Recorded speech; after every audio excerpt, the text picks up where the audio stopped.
चीन अब अपने कचरे से कर रहा है भारत को परेशान, लेकिन कैसे? चंदू चाय वाले को एक एपिसोड में काम करने के कितने पैसे मिलते हैं और 100 बीवी और 500 बच्चे वाला कौन है यह इंसान, जानेंगे आज की इस वीडियो में। तो बने रहिएगा वीडियो में अंत तक हमारे साथ। फैक्ट नंबर 12 दोस्तों, चीन बॉर्डर पर तो भारत को परेशान कर ही रहा है। अब उसने भारत को परेशान करने का एक ऐसा तरीका भी ढूंढ निकाला है जिसे भारत चाहकर भी नहीं रोक पा रहा है। ये बात तो आप जानते ही होंगे कि दुनिया का सबसे ज्यादा कचरा उत्पादन चीन में ही होता है। चीन अपने ज्यादातर कचरा को समुद्र में फेंक देता है। चीन के द्वारा समुद्र में फेंका गया कचरा अब भारत की परेशानी बढ़ा रहा है। पिछले काफी समय से पश्चिमी हिंद महासागर के तटों पर काफी ज्यादा कचरा इकट्ठा हो रहा है, जो कि स्थानीय वातावरण के लिए काफी खतरनाक हो सकता है। एक्सपर्ट्स ने जब इन कचरे की जांच की तो ये जानने की कोशिश की कि आखिर इतना सारा कचरा आ कहां से रहा है। तब पता चला कि ये चीन के कारनामे की वजह से हो रहा है। चीन अपने अधिकार क्षेत्र वाले समुद्र में ये कचरा फेंक देता है और बाद में ये कचरा बहते हुए अलग अलग तटों पर पहुंच जाता है। चीन जैसा मतलबी देश अपने सिवा कभी किसी के बारे में नहीं सोचता। Fact number 11 the Kapil Sharma show में चंदू चाय वाले का किरदार निभाकर पूरे देश को हंसाने वाले चंदन प्रभाकर आज किसी परिचय के मोहताज नहीं है। लेकिन क्या आप जानते हैं कि कपिल शर्मा शो में आने से पहले चंदन क्या करते थे? चंदन प्रभाकर और कपिल शर्मा काफी अच्छे दोस्त हैं। चंदन ने इंजीनियरिंग कर रखी है, लेकिन उन्हें बचपन से ही एक्टिंग का शौक था। उन्होंने एक्टिंग में अपना करियर बनाने का फैसला किया और कपिल के साथ पहली बार इंडियाज लाफ्टर चैलेंज में नजर आए। इसके बाद उन्हें पंजाबी फिल्मों में छोटे मोटे रोल मिलने लगे, जिन्हें करके चंदन अपना गुजारा करते थे। लेकिन फिर उनके दोस्त कपिल ने उन्हें अपने शो में मौका देकर उन्हें घर घर में मशहूर कर दिया। मीडिया रिपोर्ट्स के मुताबिक द कपिल शर्मा शो में काम के बदले चंदू को एक हफ्ते के 5 से 7 लाख रुपए मिलते हैं। फैक्ट नंबर 10 दोस्तों, इंसान तो बंदर से विकसित हुए हैं, इस बात को दुनिया भर के वैज्ञानिक मानते हैं। लेकिन क्या पक्षी डायनासोर से विकसित हुए हैं? इस मुद्दे पर वैज्ञानिकों की राय बटी हुई है। लेकिन हाल ही में चीन में एक ऐसा जीवाश्म मिला है जो इस मुद्दे पर वैज्ञानिकों की राय एक कर सकता है। चीन में मिला ये जीवाश्म लगभग 1.2 करोड़ साल पुराना है। इस जीवाश्म की खास बात ये है कि इसका सिर डायनासोर की तरह जबकि धड़ पंछी की तरह है। आजकल के पक्षियों के मुकाबले इस जीवाश्म का स्कैपुला काफी बड़ा है, जो कि डायनासोर से मिलता जुलता है। वैज्ञानिकों ने इसे क्रोटोनाविस जुई नाम दिया है। इस बारे में वैज्ञानिकों का कहना है कि जैसे हम इंसान लाखों सालों से इवोल्यूशन के बाद बंदर से इंसान बने, वैसे ही पक्षी भी विलुप्त होने से बच गए और कुछ छोटे डायनासोर के इवोल्यूशन से पक्षी के रूप में विकसित हो गए होंगे और ये जीवाश्म इस इवोल्यूशन का एविडेंस है। फैक्ट नंबर 9 यदि मैं आपको बताऊं कि दुनिया के सबसे महंगे मोबाइल की कीमत 370 करोड़ रुपए है, तो क्या आप यकीन करेंगे?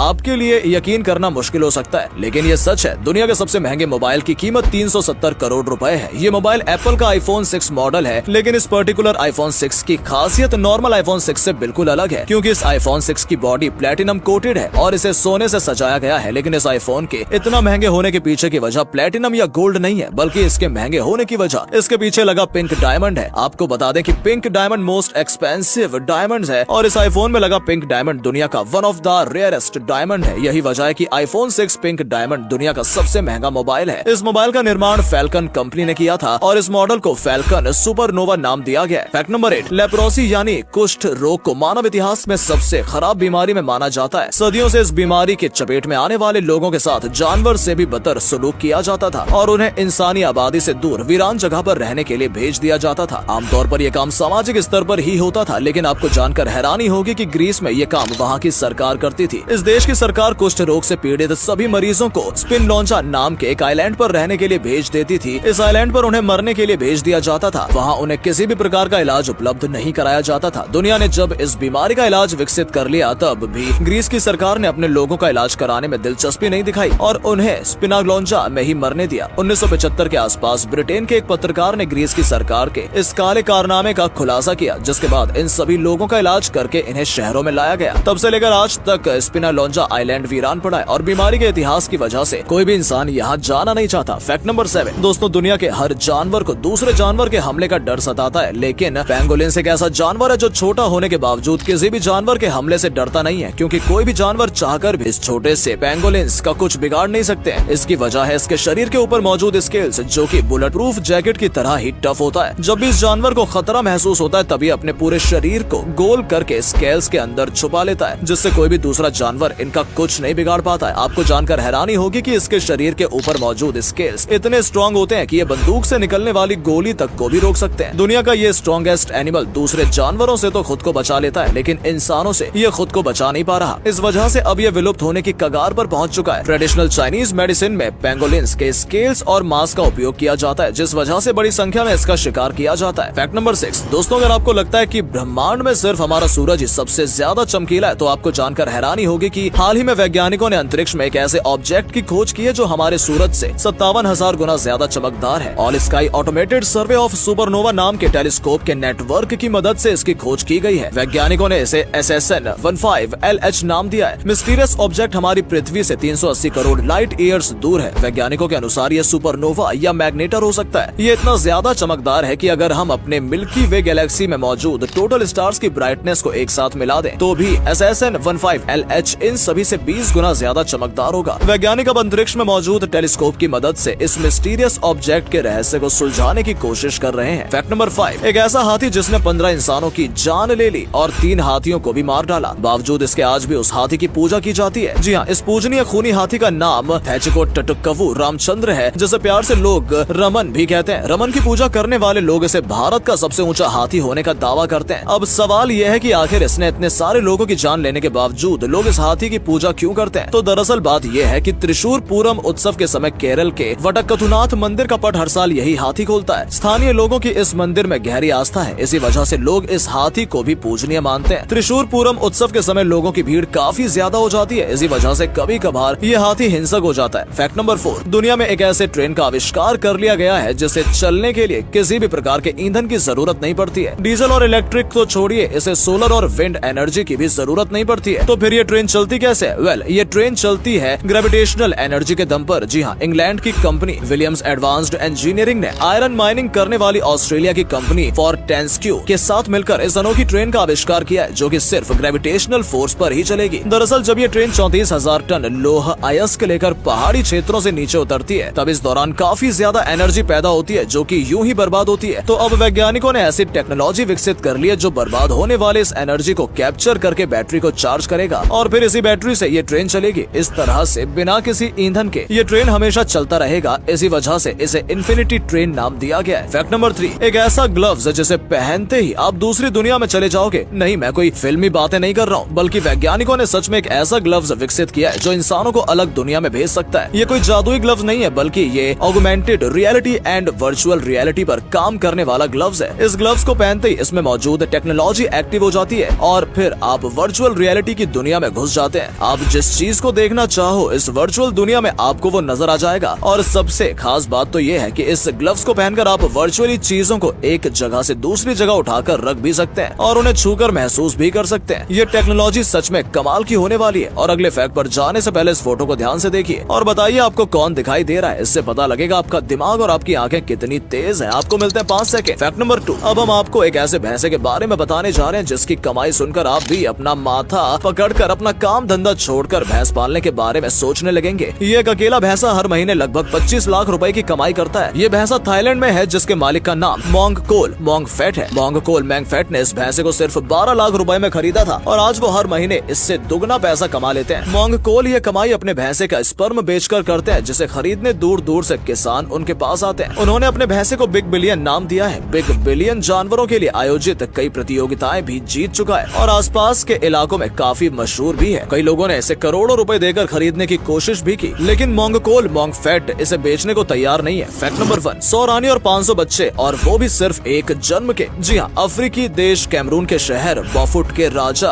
अम्बुबी सेकंड के पास 100 रानी और लगभग 500 बच्चे हैं। भाई, जितनी आबादी इन्होंने अपने घर में कर रखी है उतनी आबादी तो कई मोहल्लों की भी नहीं होती है। खैर, कैमरून ने आज भी धड़ल्ले से बहु विवाह प्रचलन का पालन किया जाता है और बहुत से लोग एक ही समय में कई महिलाओं से शादी करते हैं। जब वहाँ की आम जनता का ये हाल है तो फिर राजा तो हर काम में अपने नागरिकों से आगे रहता है। तो बस इसी कोशिश में अम्बुबी सेकंड ने भी कई सारी शादी कर ली। हालांकि इनकी 100 रानी के पीछे की वजह सिर्फ इनकी शादी नहीं, बल्कि कैमरून की एक पुरानी परंपरा भी है, जिसके मुताबिक जब राजा की मृत्यु होती है और उसके बाद जो नया राजा बनता है उसे पुराने राज्य की सभी रानियां और बच्चे विरासत के रूप में मिल जाते हैं। तो जब 1968 में अम्बुबी की मृत्यु हुई तब अम्बुबी सेकंड राजा बना। परंपरा के मुताबिक अम्बुबी की सभी रानियां और बच्चे अम्बुबी सेकंड के हो गए। उम्मीद है आपको आज की ये वीडियो पसंद आई होगी। अगर हाँ तो इस वीडियो को लाइक करें और अपना पसंदीदा फैक्ट कमेंट करें और वीडियो को शेयर जरूर करें। आपका एक शेयर हमें मोटिवेट करता है ऐसे ही और वीडियोस बनाने के लिए। धन्यवाद।